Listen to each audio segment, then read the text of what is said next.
ॐ तत्त्वार्थदर्शिधसाणभरणप्रवीणास्वरसमीरणलब्धवरणा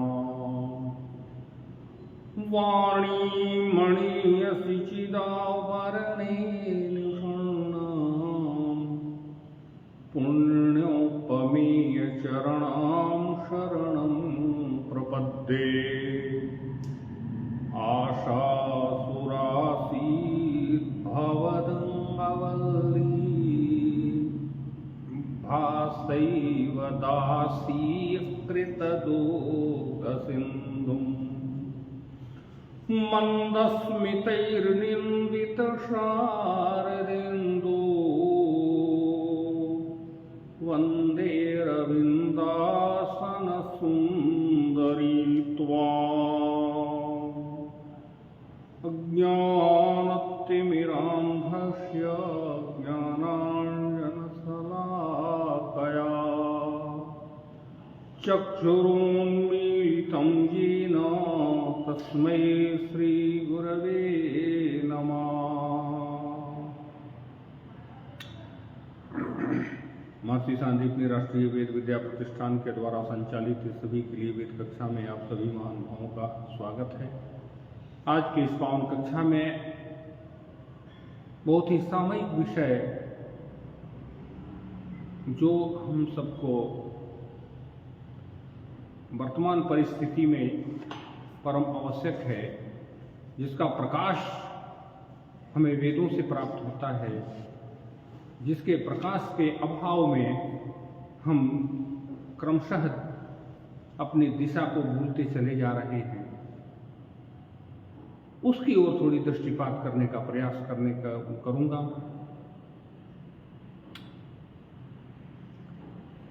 जैसा कि आप सबको विदित है कि वेद अपौरुषीय हैं। अपौरुषीय का तात्पर्य हमने यहाँ तक देखा कि ये कोई कहता है कि ईश्वर की वाणी है, यहाँ तक भी हम लोग स्वीकार नहीं करते, क्योंकि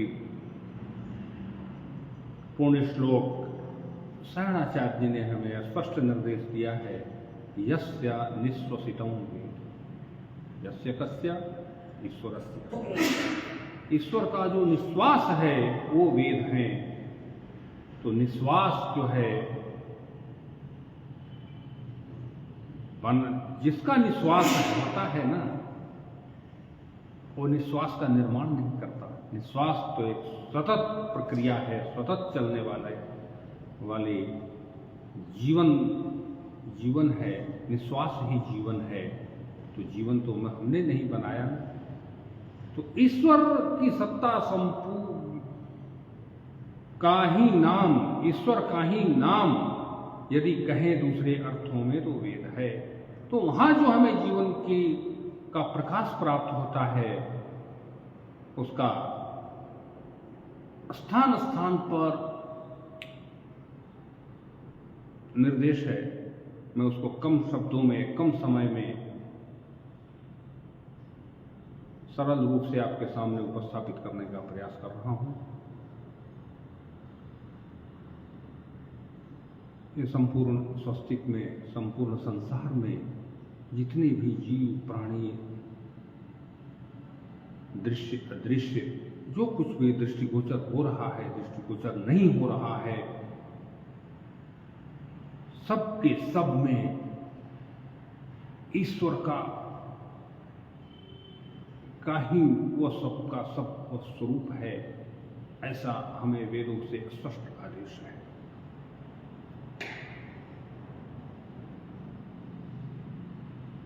ये स्पष्ट आदेश हमें वेदों में कई स्थानों पर प्राप्त होते हैं। मुख्य रूप से हमें ईशावास्मिदं सर्वम, संपूर्ण सृष्टि ईश्वरमय है। कहीं कोई स्थान या कहीं कोई अणु परमाणु कोई ऐसा नहीं जिसमें ईश्वर का निवास न हो। ऐसा सर्वत्र विद्यमान ईश्वर के इस संसार में प्रत्येक मनुष्य में, प्रत्येक जीव में जो ईश्वर का निवास है, उनमें जो ईश्वरत्व है, तो अब यहाँ बात दूसरी आती है कि हमें ईश्वरत्व है तो हम तो जहाँ तक सकारात्मक ऊर्जा है इस सृष्टि के संचरण व्यवस्था में, उस व्यवस्था में सभी प्राणी अपने अपने स्थान पर अपना अपना काम कर रहे हैं। उनमें कोई विकल्पात्मक स्थिति नहीं है कि वो अपने काम को छोड़कर दूसरा कोई काम करने लगे। सबका सब प्रकृति के संतुलन के लिए अपने अपने कर्तव्यों का विधिवत पालन कर रहे हैं। हमारे यहाँ हम मनुष्यों में जो आज वैश्विक अशांति, चित्त की अशांति का जो मूल कारण है, वहाँ पर हम लोग थोड़ा सा विचार करते हैं। कारण यह है कि क्रमशः हम लोग का जो जीवन है, ये जीवन संवेदनात्मक स्वरूप है। संवेदनात्मक दृष्टि से यदि उस दृष्टि से, वैदिक दृष्टि से, वैदिक ज्ञान के प्रकाश की दृष्टि से, प्रकाश से यदि हम प्रकाशित होकर हों तो हमें स्पष्ट दिखेगा कि सारा पूरी पृथ्वी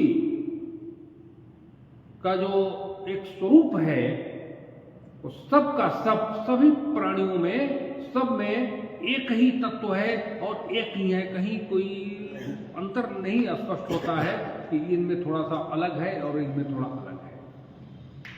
आप लोगों को पता होगा, सबको विदित है कि वेद विद्या प्रतिष्ठान का जो लोगो है,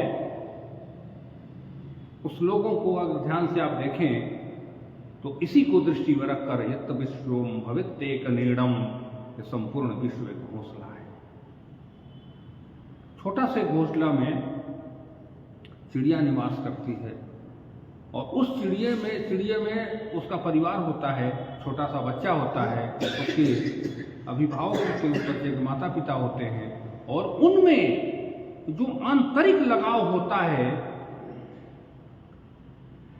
चित्त की वृत्ति सबकी एक ओर होकर के इस घोंसले में रहती है, उसका उदाहरण विश्व के लिए हमारे आचार्यों ने, हमारे वैदिक शास्त्र व्यवस्था ने दी है। हम उसी दृष्टि से संसार को देखें। यत्र विश्वम भवित्येक नीडम, वैश्विक शांति का जहां तक प्रश्न है, आज का विषय उसी को लिया है। तो इस वैश्विक शांति में हमारे यहाँ जो मूल बाधक है, उस पर हम चर्चा करने के पूर्व हमारे अपने जो मानवीय धर्म है, इसकी श्रेणियों को स्मरण करते हैं। मानव जीवन में एक तो होता है व्यष्टि धर्म। व्यष्टि धर्म का तात्पर्य यह है कि हमें जो शरीर प्राप्त है, इस शरीर को पुष्ट रखना, इस शरीर को स्वस्थ रखना पहला कर्तव्य है हमारा। इस शरीर में हम यदि अखाद्य भोजन कर लेते हैं तो हम अस्वस्थ हो जाते हैं। प्रकृति के में जो बदलाव आता है, ऋतु परिवर्तन में भी व्यक्ति अस्वस्थता का अनुभव करता है, क्योंकि वो शरीर उसके संतुलन को, एक ऋतु जा रही है, दूसरे ऋतु में जो परिवर्तन होते हैं, उस ऋतु में ढलना, और इसमें जो संक्रमण काल होता है ऋतुओं में, इसमें शरीर में भी थोड़ा संक्रमण होता है। तो इस प्रकार से शरीर को स्वस्थ रखना, और फिर उन शास्त्रों में विधि विधान पूरा बताया गया कि किस ऋतु में किस प्रकार की दिनचर्या हम करें, जिससे कि हमारा शरीर अपने धर्म पालन करने के लिए तत्पर रहे। तो व्यष्टि धर्म होता है, और उस व्यष्टि धर्म में इतना ही है कि आप पूर्ण स्वस्थ रहें, मानसिक रूप से और शारीरिक रूप से पूर्ण स्वस्थता के साथ हम आगे के धर्म, जब तक इतना नहीं रहेंगे तब तक हम आगे के धर्म की ओर अग्रसर नहीं हो पाएंगे। तो सबसे पहला धर्म है हमारा कि हम पूर्ण रूप से शारीरिक और मानसिक रूप से स्वस्थ रहें, और इन मानसिक और शारीरिक रूप से स्वस्थ रहने की जो विधि और व्यवस्था हमारे शास्त्रों में, हमारे वेदों में बताए गए हैं, उनके अनुसार हम अपने दिनचर्या को करें। ये हमारा व्यष्टि धर्म है। मानसिक रूप से स्वस्थ रहने के लिए बहुत सारे हमारे पुण्य श्लोक आचार्य पतंजलि से लेकर महर्षि वशिष्ठ से लेकर अद्यावधि आचार्यों के द्वारा एक बहुत बड़ा साहित्य, बहुत बड़ा वाङ्मय योगाभ्यास का दिया गया है, जो शारीरिक और मानसिक दोनों को पुष्ट रखने में समर्थ है। तो इसको दृष्टि में रखकर हमारे आचार्यों ने हमें बहुत बड़ा वाङ्मय हमें परंपरा से दी है, और उस वाङ्मय के अनुसार हम अपने जीवन को जीते हुए आगे के धर्म को बताते हैं कि व्यष्टि धर्म हम पूर्ण स्वस्थ हैं, मानसिक और शारीरिक रूप से।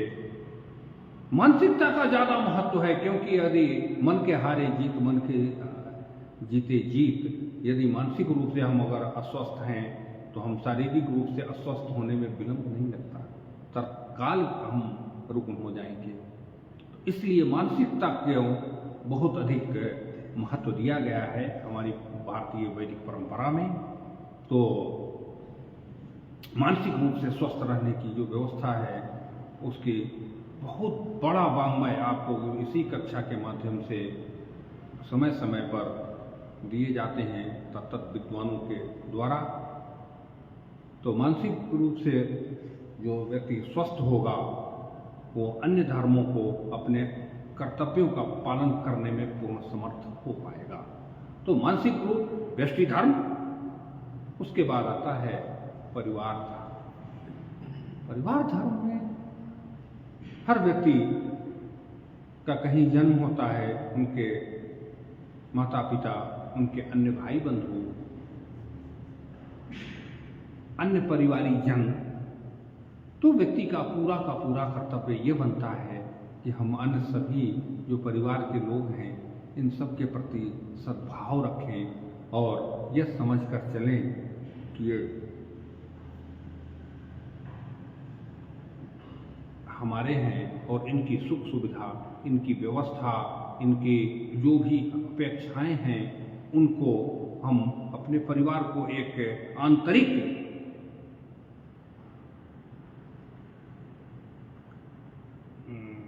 सौमनस्यता की सूत्र में बांधकर इस परिवार की व्यवस्था को ले चलें, और उस परिवार की जो परंपरागत व्यवस्था है, उस परंपरागत व्यवस्था को स्मरण कर, उसी परंपरागत व्यवस्था को पल्लवित कर आने वाली पीढ़ी में उस संस्कारों को डालते हुए हम पारिवारिक जीवन को एक यूं कहें कि हम एक स्वर्ग का स्वरूप दे सकते हैं। तो इस तरह से होता है परिवार धर्म। जो जिस स्थान पर है, कोई पुत्र है, कोई पिता है, कोई माता है, कोई बहन है, कोई भाई है, कोई अन्य सगे संबंधी जितने भी हैं, सबको एक सूत्र में बांध करके ले चलने वाला कोई व्यक्ति, एक स्वस्थ मानसिकता और मानसिकता रखने वाला ही व्यक्ति कर पाता है। स्वस्थ मनस्थिति, स्वस्थ शरीर जब होगा तो हम इन चीज़ों को, अपने संबंधों को दृढ़ता के साथ लेकर के चलेंगे। उसके बाद आता है समाज धर्म। हम जहां भी हैं, आसपास में जितने भी लोग हमसे जुड़े हैं, देश में जो भी लोग हैं समाज में, उन सब के प्रति कल्याण की भावनाओं का शारीरिक रूप से न हो, कम से कम नहीं हो पा रहा हो, तो मानसिक रूप से चिंतन करें। मानसिक रूप से चिंतन करना भी बहुत बड़ी बात है। ये विशुद्ध मन से हम सबके कल्याण की भावनाओं के लिए ईश्वर से निरंतर प्रार्थना करते रहें, शारीरिक रूप से जितना बन सके। जब मानसिक रूप से हम सुदृढ़ हो जाएंगे ना, तो शारीरिक रूप शरीर स्वतः चलता रहता है, क्योंकि शरीर जो है वो मन का के आदेश से चलता है। तो हम अपने उस व्यवस्था को, मानसिक व्यवस्था को सुदृढ़ रखते हैं तो शरीर तो स्वतः स्फूर्त हो जाता है उस दिशा में। उसके बाद समाज धर्म, उसके बाद आता है राष्ट्र धर्म। राष्ट्र धर्म में हम जिस राष्ट्र में हैं, उस राष्ट्र की सर्वांगीण विकास के लिए जो उससे बन पाए, जिस हम जहां पर हैं, जो काम कर रहे हैं, उस कार्य के माध्यम से हम अपने राष्ट्र की उन्नति के लिए कार्य करें। और तो राष्ट्र के लिए ऐसा नहीं है कि हम कोई प्रधानमंत्री बनकर ही कि राष्ट्र का उत्थान करेगा। एक छोटा सा इकाई, छोटी इकाई भी राष्ट्र के लिए कार्य करने में का सामर्थ्य रखता है। जो व्यक्ति जिस स्थान पर है, राष्ट्र के चिंतन के लिए, राष्ट्र का कल्याण का चिंतन करते हुए उस दिशा में जो कार्य हाथ में मिला है उसको दृढ़ता से कार्य करे, राष्ट्र की उन्नति। इसलिए हमारी भारतीय वैदिक परंपरा में प्रत्येक व्यक्ति हमारे लिए आदरणीय है, प्रत्येक व्यक्ति हमारे लिए पूज्य है, सभी हमारे लिए हमारे अपने हैं। इसमें पराये का कोई स्थान नहीं है। यह है भारतीय वैदिक परंपरा। और वैदिक परंपरा के आलोक में किसी भी प्रकार का किसी से न तो द्वेष है और न भिन्नता है। एकात्म भाव संपूर्ण विश्व का जो है, यही वैदिक ज्ञान का प्रकाश है। और इस प्रकाश को, परंपरा को, और इस प्रकाश में, वैदिक ज्ञान के प्रकाश में विभिन्न प्रकार के जो क्रिया, जो विधि और निषेधात्मक वाक्यों का निर्देश प्राप्त है, उसी निर्देश के अनुसार हम अपने विश्व को, हम अपने शरीर से लेकर इससे राष्ट्र तक की उन्नति कर सकते हैं। अब जब हम राष्ट्र तक पहुंच गए, मेरी चित्तवृत्ति संपूर्ण राष्ट्र को उनकी उन्नति की ओर अग्रसर कर रही हो, तो भले हम शरीर से किसी छोटे से इकाई में जुड़े हों, कोई भी काम, मैं नहीं कह रहा हूं कि इस कार्य को, कोई भी कार्य हो संसार का आपके हाथ में अगर आया है तो राष्ट्र की उन्नति को समर्पित है। और उसके बाद जब आप राष्ट्र की उन्नति की बात करेंगे तो इसके थोड़ा सा ऊपर बढ़ते हैं तो आपके पास वैश्विक धर्म आ जाता है। वैश्विक धर्म में संपूर्ण विश्व में व्याप्त जो भी तत्व चराचर प्राणी हैं, तो सबके लिए आपके भीतर में एक संवेदनात्मक स्वरूप, एक संवेदना की स्थिति उत्पन्न होगी। और वो आप ये समझेंगे कि ये सारा पूरी पृथ्वी पर रहने वाले जो भी तत्व है, जीव प्राणी, सब का सब मेरा अपना है, सब वही अंश, सब वही है जो मैं हूं। विस्तृत हृदय। और यह सत्य है कि एक हमारे पूर्व में गुरुजन बार बार कहा करते थे, हम लोगों के बाल्यावस्था में, कि अपने हृदय की सीमाओं को जितना बढ़ाओगे उतना बड़े आदमी बनते चले जाओगे। अपनी हृदय की जो परिधि है, इस परिधि को फैलाएं। जितना बड़ा हमारा हृदय होगा, हम वैदिक का लोग यूं समझें कि हम वेदों के ज्ञान का जो प्रकाश है, वो प्रकाश हम में क्रमशः आ रहा हो। क्योंकि वो प्रकाश जो है ना, वैदिक ज्ञान का प्रकाश, वो आपके हृदय को और विस्तार देता चला जाएगा, जितना विस्तार कर सके। क्योंकि ये जो हमारा शरीर है, मन है, अंतश्चतुष्टय है, ये अंतश्चतुष्टय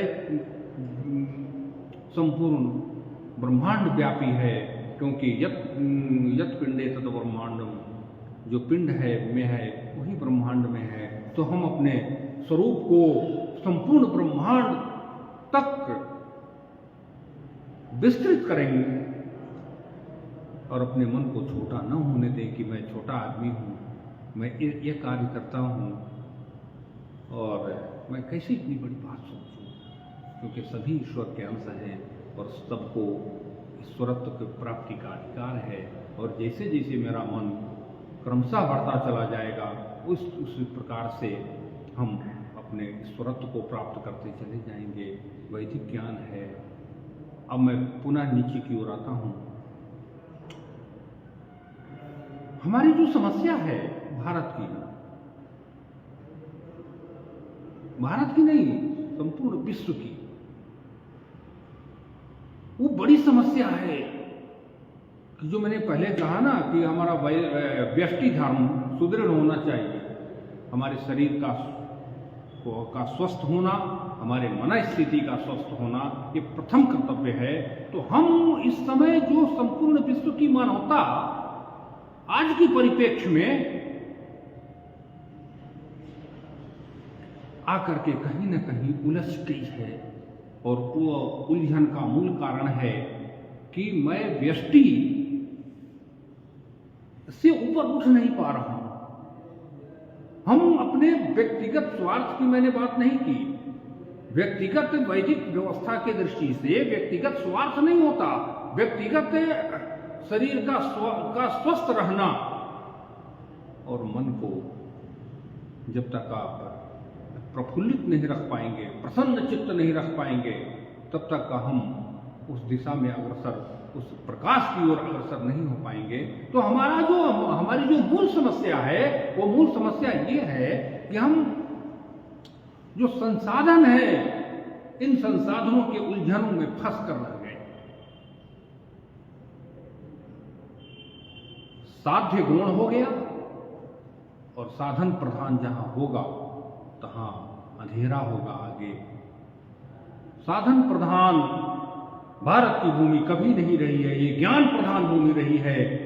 नए नए ज्ञान का अन्वेषण और उन ज्ञान आधारित जीवन पद्धति हमारी वैदिक परंपरा के अनुसार भारत की रही है, और हम आकर उस साधन की ओर नहीं जाकर, साध्य की ओर न जाकर हम साधन में उलझते चले गए, और साधन इतना अधिक प्रचुर मात्रा में क्रमशः आता चला गया कि उस साधन से हम ऊपर उठ ही नहीं पा रहे हैं। जब तक हमारा व्यष्टि, हमारा व्यक्तित्व उलझा हुआ रहेगा साधन में, तब तक हम साध्य की ओर देख ही कहां पाएंगे। आंखों पर तो काली पट्टी बंध गई। उस काली पट्टी जो भौतिक संसाधनों का है, उन काली पट्टी जब तक क्रमशः ज्ञान के माध्यम से हमें को हटाकर जब तक हटेगी नहीं, तब तक हमें आगे दिख नहीं पाएगा। जो मैंने अभी बात कही कि यत् विश्वम भवेत् निर्णम, संपूर्ण विश्व जो है वो मैं हूं। तो इसको देखने के लिए हमें इन साधन की जो विशिष्टता है, साधन का जो सामर्थ्य है, उसको परखने की आवश्यकता होगी। साधन ही होता है, साधन नहीं हो सकता कभी। हमारी भूल यही है, संपूर्ण वैश्विक मानवता की भूल यही है कि हमने साधन को साध्य मान लिया, और उस साधन में विभिन्न प्रकार के भौतिक आविष्कार और शरीर को क्षणिक सुख देने का जो सामर्थ्य है, वो साधन को है। हमारे ऋषिगण साधन को प्रधान कभी नहीं माना, साध्य को प्रधान मान करके जीवन की व्यवस्था दी है। तो आज वैश्विक समस्या, वैश्विक अशांति का मूल कारण यही है कि हर व्यक्ति साधन को प्रधान मानता है। व्यक्ति को आज ये मिला तो कल वो मिलना चाहिए, कल वो मिल गया तो आज वो मिलना चाहिए। आज चलो 2-4 साल तक हम बहुत आनंद में रहे, जमीन में सो रहे थे, एक गद्दा मिल गया, अच्छा लगा। 2 दिन 4 दिन बाद वो अच्छा नहीं लगेगा, आप समझ जाएंगे कि वही वस्तु है। बस यही जीवन है। फिर उसके बाद फिर उससे भी अच्छी चीज कोई मिल गई, फिर 2 दिन तक तो अच्छा लगेगा कि चलो ये अच्छा मिल गया। फिर वो क्रमशः आपको भौतिक पदार्थों में ऐसा कोई सामर्थ्य नहीं है जो आपके चित्त वृत्ति को स्वस्थ बना सके। स्वस्थ तो तब होगा जब हम प्रकृति के द्वारा प्रदत्त उन प्रत्येक तत्वों को आत्मसात करके सब में हम और हम में सब की जो भावना रख करके इस कार्य को करेंगे। हमारे यहाँ उपयोग की बात आती है, उपभोग की बात भारत की भूमि तो कभी स्वीकार नहीं करती, वैदिक परंपरा कभी स्वीकार नहीं करती। कारण यह है कि हमारा जो लक्ष्य है बहुत बड़ा लक्ष्य है, और जो वैश्विक अशांति का जो अभी मैंने निवेदन किया कि जो मूल कारण है वो साधन ही मूल कारण है वैश्विक अशांति का। तो यही साधन हमें जब आवश्यकता से अधिक जब हम साधन पर वो करने लगते हैं ना, तो धीरे धीरे वो अशांत हो जाता है। चित्त की वृत्ति प्राप्ति, वस्तु की प्राप्ति में जितना चित्त की वृत्ति हमारी घूमती है उतना ही हम भीतर से अशांत होते चले जाते हैं। हमें अंदर से जो भी प्राप्त है अपने कर्म के माध्यम से, जो जितना प्राप्त है हम उतने में संतुष्ट रह करके, चित्त की संतुष्टि सबसे बड़ी शांति है और इसी का भाव आज पूरे संसार को है। और जिसको देने का,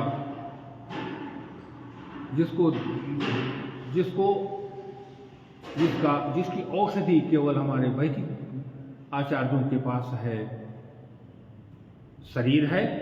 अभी मित्र से चर्चा हो रही थी कि शरीर की अस्वस्थता और मानसिक रूप की मानसिकता दोनों के समन के लिए हमारी जो वैदिक व्यवस्था है, याज्ञिक प्रक्रिया है, विभिन्न प्रकार के औषधियों से आहुति के माध्यम से हम पूरा संसार को, सब पूरे मानवता को ही नहीं संपूर्ण चराचर जगत को हम अनुप्राणित करें। हमें हमारे पास आचार्यों ने, ऋषियों ने वो सब कुछ दिया है जिससे कि हम शरीर और मन को स्वस्थ रखकर, जब मन और शरीर स्वस्थ रहेगा तभी तो हम इन भौतिक पदार्थों की ओर भाग दौड़ नहीं कर पाएंगे। आज हमारा दुर्भाग्य ये रहा कि इस भारत में, भारत जैसे ज्ञान प्रधान देश को भौतिकवाद की ओर इतना अंधाधुंध दौड़ना पड़ रहा है, जिसके कारण जब हमारी चित्तवृत्ति अशांत रहेगी तो राष्ट्र कहाँ से शांत होगा, और जब राष्ट्र शांत नहीं होगा तो विश्व में शांति कहाँ से आएगी। प्रत्येक व्यक्ति केवल भौतिक संसाधनों को को इकट्ठा करने में अपनी संपूर्ण ऊर्जा को लगा रहा है। इससे वैश्विक शांति नहीं आएगी। हमारे ऋषि वेदों में देव हो शांति, संपूर्ण सारे विश्व में जो भी तत्व हैं सब में शांति की बात करते हैं। प्रार्थना ये करते हैं, प्रार्थना ये है, कर्म हमारा ये है कि सारे जो भी तत्व हैं अपनी अपनी कक्षा में का उल्लंघन नहीं करते हुए अपनी अपनी कक्षा में स्थिर होकर के इस संसार के संचरण में अपना योगदान दे रहे हैं। और इसमें सबसे बड़ा योगदान यदि किसी का होगा तो मनुष्य का है, क्योंकि मनुष्य में सद्बुद्धि और दुर्बुद्धि दोनों का, सकारात्मक दिशा और नकारात्मक दिशा दोनों का विकल्प प्रचुर मात्रा में ईश्वर ने प्रदान की है। और उस नकारात्मक ऊर्जा से सकारात्मक ऊर्जा की ओर जाने के लिए जो व्यवस्था दी गई है, उसमें बहुत सारे कल्पशास्त्रों में जो संस्कारों की बात आती है, हमारे जीवन पद्धति की बात आती है, हमारे 24 घंटे की इस जीवनचर्या में पल पल की व्यवस्था दी गई है कि आप किस समय कौन से कार्य को करें। अगर उनका उल्लंघन हम करते हैं तो मानसिक रूप से और शारीरिक रूप से दोनों रूप से हम अस्वस्थ होंगे। हम प्रकृति के अनुसार चलें, प्रकृति ही हम हैं, और हम जब प्रकृति से अपने को थोड़ा अलग मानने लगते हैं ना, तो सारी समस्या धीरे धीरे धीरे धीरे हमारे ओर आती चली जाती है। आप लोग देखे होंगे कि जो अच्छे लोग होते हैं उनका हृदय प्रकृति की ओर बहुत आकर्षित होता है।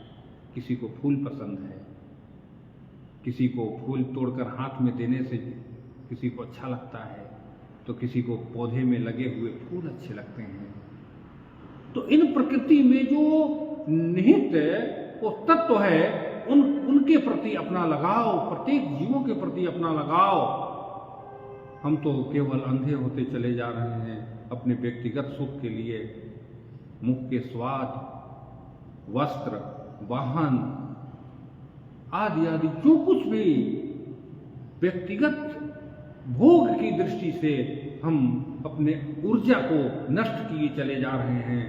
हमारा जो वैश्विक शांति की बात आती है वेदों में, उसके अनुसार यदि हम चलें तो इसके कहते हैं कि हम वैश्विक शांति की कामना करते हुए उस पथ पर चलते हुए जीवेम शरदा शतम, 100 वर्ष तक हम उस आयु को जिए।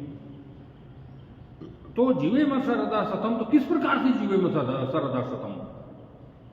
शरीर में प्राण है, 100 साल से जिए जा रहे हैं, क्या मतलब है जीवन का? प्यास लगी हो, किसी से पानी मांग रहे हो, तो देने को तैयार नहीं है पानी, ये कौन सा जीवन है? तो आदेश है कि 100 ऋतुओं बसंत को हम स्वस्थ शरीर से जिए। श्रृणुयाम शरदा शतम, हमारी कान जो है 100 सालों तक अच्छे सुनने की क्षमता रखें, आंखें 100 वर्ष तक पूरी अच्छी दृष्टि के साथ देखें, हमारा संपूर्ण शरीर का प्रत्येक अंग प्रत्यंग पूर्ण स्वस्थता की स्थिति में 100 वर्ष 100 बसंत तक हम इस संसार में रहें, पूर्ण मानसिक और शारीरिक स्वस्थ होकर। तो इसके लिए जो मैं दावे के साथ कहना आप लोगों से निवेदन करूंगा कि व्यक्ति जब भी हमारी प्रकृति के नियमों के अनुसार जीवन जीना अगर आरंभ करें ना, तो निश्चित रूप से 100 वर्ष की पूर्ण स्वस्थ आयु व्यक्ति संसार में जीवित रह सकता है। और शांति की जहाँ तक बात आती है, इसी की खोज संपूर्ण संसार में होती चली आ रही है। आज हमें साधन तो बहुत जुटा दिए, विनाश के भी बहुत से साधन जुट गए संसार में। न जाने कितने परमाणु और बमों का आविष्कार हो गया, न जाने कितने आयुध, कितने अस्त्र शस्त्रों का भंडार इस संसार में है, जो कि उसका 10% भी अगर उपयोग कर दे तो संसार 5-7 मिनट में समाप्त हो जाएगा। इतना होने के बाद क्या इसमें हमें शांति मिलेगी? सत्य शांति नहीं मिलेगी। शांति तो वही मिलेगी जो द्यौ हो शांति, अंतरिक्ष को शांति। अंतरिक्ष, पृथ्वी और द्यू, ये सब का सब शांत हो। इन वनस्पतियों में, इन चंद्रमा के द्वारा दिए गए उन वनस्पतियों में औषधत्व से जो शांति का अर्थ मैंने 2 प्रकार से लिया यहाँ। एक तो शरीर रुग्ण होने पर उन वनस्पतियों का उपयोग, और दूसरा याजुषिक प्रक्रिया के माध्यम से, आहुति के माध्यम से संसार को आप्लावित और अनुप्राणित करने की व्यवस्था जो आचार्यों के द्वारा स्थापित की गई है। हम उन्हीं व्यवस्थाओं के साथ इस संसार को अपना कल्याण, परिवार का कल्याण, समाज और राष्ट्र का कल्याण करते हुए संपूर्ण विश्व में हम और हम में संपूर्ण विश्व, इस प्रकार की जो भावनात्मक संबंध है, ऐसे ज्ञान का प्रसार जब भारत करता आया है, इसी को हम विश्व गुरु की दृष्टि से संपूर्ण दुनिया देखती रही है। भारत को कहते हैं कि स्वस्व चरित्र शिक्षेरन पृथिव्याम येन मानवाहा, अपनी अपनी चरित्र की शिक्षा। क्योंकि मैं यहाँ तक इसका अर्थ लगाया हूँ कि अपने अपने चरित्र का तात्पर्य ये हो सकता है कि पूरे विश्व में अलग अलग वातावरण है, जलवायु है, तो जलवायु के अनुसार जीवन की प्रक्रिया भी थोड़ी अंतर होती है। तो किस व्यक्ति को किस प्रकार से जीने की व्यवस्था हो, स्वस्व चरित्र शिक्षेरन, अपने अपने भौगोलिक और मानसिक प्रवृत्ति के मानसिक व्यवस्था के साथ जीने की जो प्रक्रिया है, जीने की जो व्यवस्था है, उसके शिक्षा लेने के लिए पृथिव्याम येन मानवाः पूरे पृथ्वी से लोग भारत की ओर आशा भरी दृष्टि से देखा करते रहे कि हमें इनसे कुछ मिलेगा। आज भी सारा विश्व इस भारत की ओर देख रहा है कि यहाँ के माध्यम से कुछ प्राप्त हो, ताकि मेरे जीवन में शांति प्राप्त हो। अशांति का तात्पर्य ये नहीं है कि राष्ट्र में युद्ध हो रहा हो। अंतर्द्वंद, प्रत्येक व्यक्ति में अंतर्द्वंद की बाहुल्यता हो गई है इस समय। हर व्यक्ति अंतर्द्वंद के रोग से ग्रसित है। तो यही निवेदन है कि आप वैदिक ज्ञान की ओर अग्रसर हों और इस प्रकाश से जो अंधेरा छाया हुआ है, अंतर्द्वंद क्यों होता है?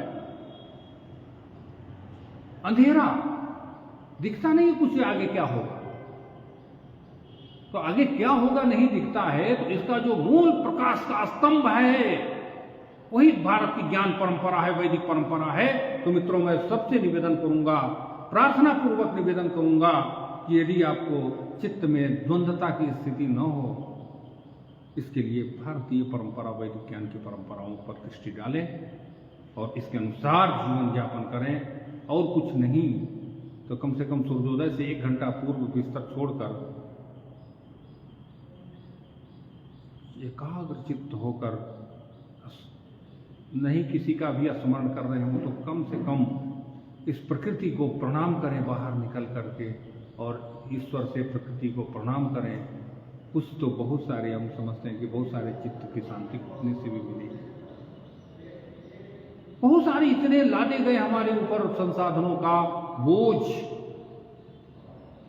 इतने सारी व्यवस्थाएं दी गई ताकि व्यक्ति मानसिक रूप से द्वंद्व के उलझनों में उलझ सके। इन द्वंद्व का जो उलझन है, इसका मूल औषधि के लिए हम भारतीय परंपरा की ओर आए